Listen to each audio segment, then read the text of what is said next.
was saying, this morning marks the end of the sermon series that I've been sharing over the last several weeks called The Community That Easter Created. We have been looking at the ways in which the experience of Easter, the resurrection of Jesus from the dead, shaped the community of the early followers of Jesus. The resurrection, as we've seen, served as a stamp of approval that let those early disciples know that the way of Jesus, the way they had learned from him as they listened to his teachings and saw his manner of life, was the way they should follow and walk in their own lives. If they had any question about it before, the resurrection reinforced, if you want to know life that is even more powerful than death, follow the way of Jesus. Amen. Amen. And so they went about following in Jesus' footsteps, encouraged by his victory over death. And the early Christian community went forth into the world, reflecting the love and grace and power of Jesus himself. And all of these stories that we've been reading are demonstrating that, including the one that we read just now.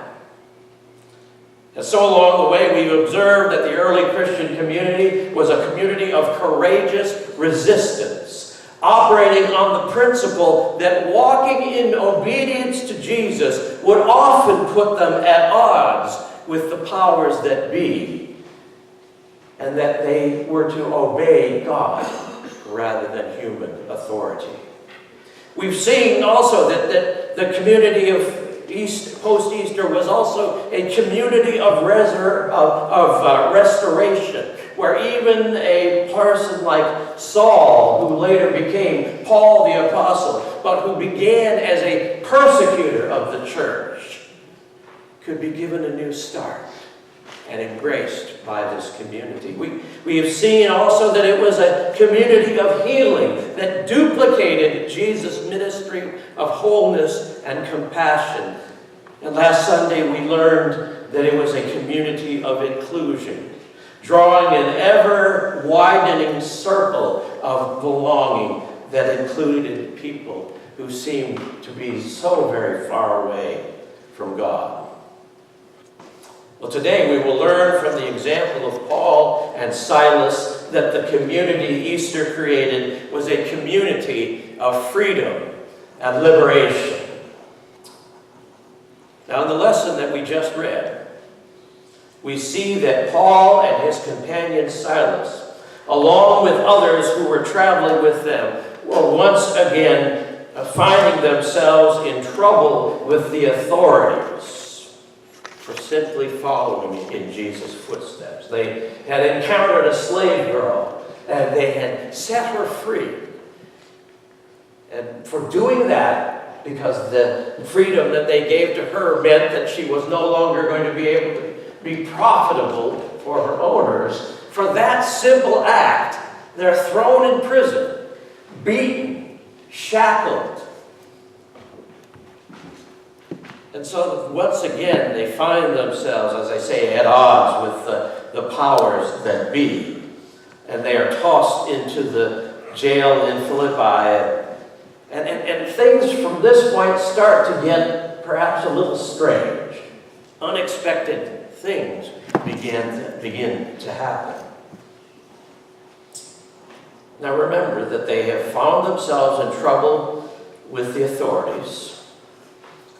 And imagine that you are in this situation. Imagine that you have been thrown in prison for simply doing a good deed. You are far away from home. You are on a dangerous mission, and this unexpected imprisonment has interrupted that mission and is preventing you from going out to do what you are feeling called to do. You don't know how long you're going to be held in this rat-infested, dark, damp prison. And you don't have much expectation that these secular authorities are going to treat you fairly. Just before you're thrown in jail, you are severely beaten and flogged. There are stripes across your back, and you are no doubt in great discomfort, and yet they place you in stocks, your feet in stocks, so that you have no freedom of movement. You probably can hardly even adjust your body to be more comfortable with all of the wounds and stripes that you have. Now imagine yourself in that situation, and imagine how you would be feeling. If I were in that situation, I think that I might very well be tempted to feel depressed and despondent and frustrated and angry. And I suspect that there were some of those feelings on the part of Paul and Silas and their friends. But really, that was not how they reacted. In fact, their response is very much opposite to what we would expect as they sit there in that dirty, dark prison cell with nothing but filth around them, immobilized, their bodies wrapped in pain. They begin to pray and sing and give thanks and praise to God. You might say that there in that prison cell they had church. And it was an incredible thing. It must have been. And they were being loud enough that the prisoners, the other prisoners in this prison, they could hear them. And those folks must have been thinking, who are these people that are singing and praising God in their jail cell? What kind of people are these? Well, at least they sound halfway decent when they sing. And so what? We have a little entertainment here going for us, a gospel concert. So we'll just sit back and listen. And then around midnight, as they're continuing to sing and praise God and to pray, there's an incredible earthquake. And this earthquake shakes the foundation of the prison that they are in. And with all of that shaking, what happens is that the prison doors swing open, and all of the chains and stocks that are keeping these folks from being able to get out, they're sprung. And now they can walk out of the prison. And that's when things get even stranger. Because as they are there watching and seeing the doors open, you'd think that the first thing they would do is say, oh, God has created this earthquake so that we can be free. Let's get out of here as quickly as we possibly can. Yet these strange folks, they don't do that. They stay put in their prison cell. Mighty strange.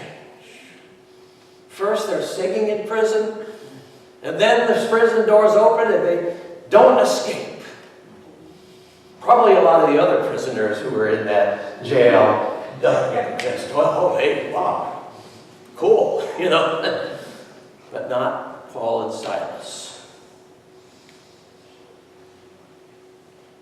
At this point, the plot gets a little thicker.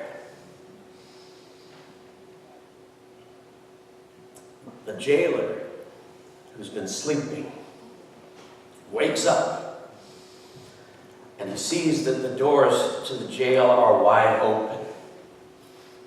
And his mind immediately goes to the worst situation that he could think of, that prisoners that he was responsible for had escaped.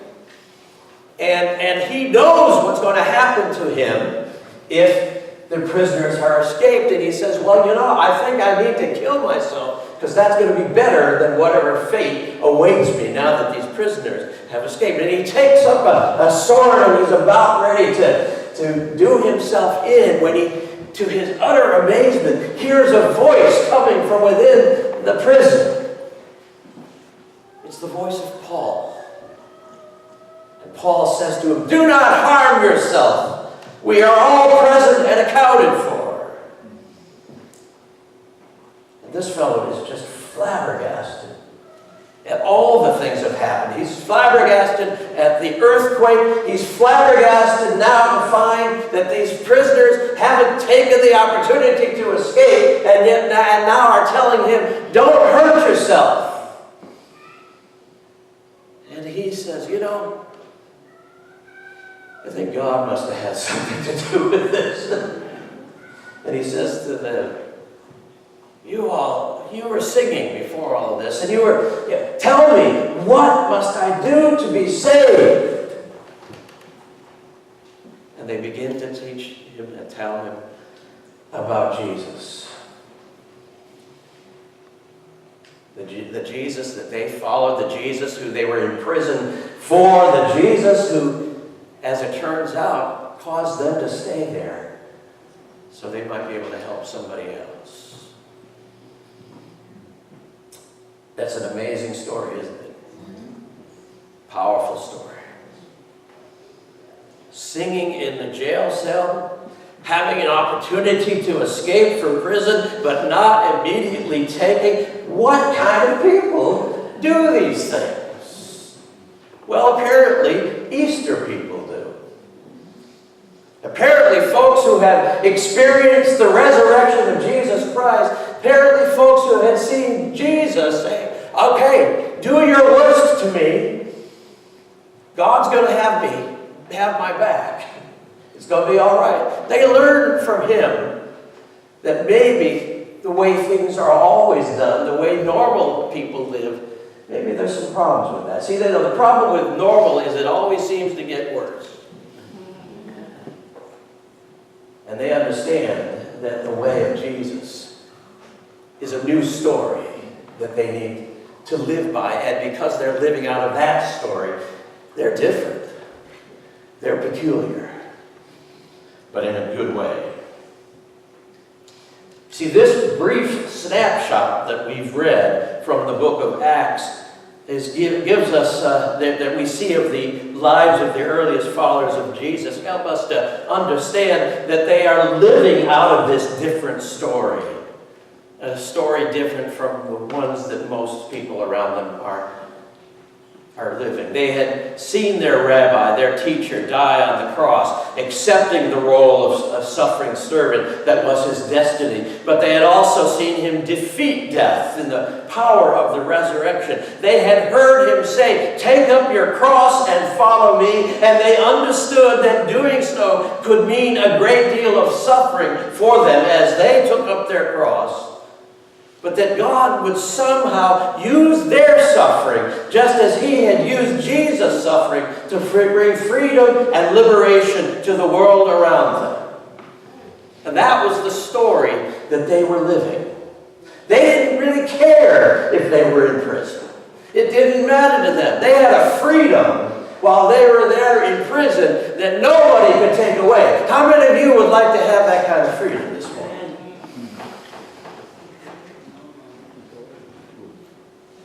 Their trust in God, their willingness to lay down their lives for what they believed, that was a freedom. You know, see, the thing is, they had become dead in their own way, dead to themselves. Jesus talked about giving up your life and sacrificing. And later on, Paul talks about, it is no longer I that live. I am crucified with Christ. And it is no longer I that live, but the life of Christ lives in me. They were dead to themselves, but they were alive to Christ. And what that meant was that they weren't so concerned about what happened to them in the moment, because they understood that if you're going to be alive to Christ, he says, because I live, you also will live. He says that the worst thing is not the last thing. Amen? The worst thing is not the last thing. They understand, I'm going to be in prison for a while. Okay. That's all right. Oh, I have the opportunity to get out of prison. Well, okay. When that time comes. In the meantime, maybe God has some other idea for setting me free beyond just me being free, if you understand what I'm saying. Just like I was saying to the children, God shares with us so that we can share with others. God sets us free so that we can help other people be free. Not just say, oh, with me and Jesus, it's all right now. I got my ticket to heaven. I don't have to worry about anything else. We're set free to set others free. The prison doors swing open, not so that we can rush out of there, but so that we can find some other people who need to be rescued, even if they're the jailer. It's funny how that works out. You see, the Easter community was living out of the Easter story, and Easter tells us, like I said, that the worst thing is not the last thing. And if you live out of that truth, if you really believe that story, your life takes on a different sort of attitude. You begin to believe that maybe the things that happen to you are not all that we can just see. Maybe there's more maybe there's more to it than that. So it says, okay, I'm in jail, bummer, yeah, I don't like it, but how is God going to use me for His glory here in prison? An earthquake happens, and the doors of our prison cell are open. Great! But could there be something more in God's mind than just giving us an opportunity to escape? What else is God up to here? And how can I be a part of that? Because I know this isn't the end of the story. And because they were open to living out of the Easter story, because they understood that God uses even our suffering for His purposes, God used them to do something even more important than merely them escaping from prison. He used them to be an example of compassion and mercy to a Macedonian jailer who was so blown away by their testimony and their kindness that he and his family become followers of Jesus Christ right on the spot. Amen. You see, the Easter community understood that our lives are part of a much bigger story. That the things that happen to us along the way have the possibility of becoming far more significant than we could ever imagine. Certainly far more significant than they seem to be in the moment. This isn't to say that everything that happens because God directly causes it. I don't believe that. I don't believe that everything that happens to us happens because God causes it. I don't believe that God takes children away from their families. I don't believe that God, in this case, sent Paul and Silas to jail unfairly. And as we project out into our own lives now, we remember this because we live in a country that, for example, is in desperate need of prison reform, particularly in terms of how our justice system treats people of color. So this is not about sitting back and taking whatever happens.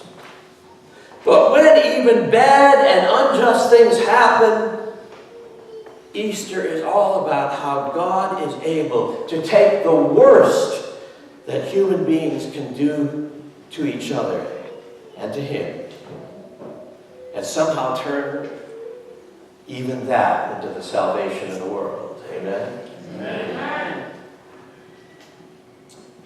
So how about us? Have we continued to maintain this identity of a community of freedom and liberation? Are we free in prison? Are we singing in the jailhouse? We suffer.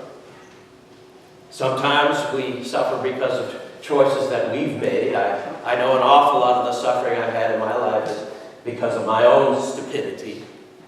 But then there's other times when we suffer because of the cruelty and the injustices of the world around us. Maybe you've lost your job unfairly. Maybe you live in an apartment where the landlord refuses to maintain that property properly. Maybe your loved one has become addicted to drugs or alcohol, and there's not enough support for them to be able to get the kind of help that they really need. Maybe you are limited by racism or xenophobia from getting the kind of work you are qualified for. Or maybe you have a boss or a teacher who just won't give you a fair chance for whatever the reason. Those are things that happen to us that are not right. Or maybe on the other hand, maybe you find yourself in the equivalent of Paul and Silas when they're set free. Maybe you're experiencing some blessings in your life. Maybe you have been elevated in a new position in your work with greater responsibilities. Maybe your children are thriving in school. Maybe you or a loved one have gotten free from addiction. Maybe some of your wildest dreams are coming true. Either way, here's the question. Now that these things have happened, what's God going to do next? If I'm in prison, what's God going to do next? If I'm being exalted, what is God going to do next? We want to live on tiptoe, waiting to find out what God is doing next, knowing that the worst and also the best things are not the last. In the midst of our opportunities or our experiences of liberation with whom God might want us to share some of those benefits, how can we be like Paul and Silas, say, God has more in mind than just helping little old me. I'm blessed to be a blessing. God has set me free. Whatever prison I'm in, whether it's a prison I've made of my own making or one that I was thrown in, who does He want me to bring out of that prison along with me as I escape into freedom?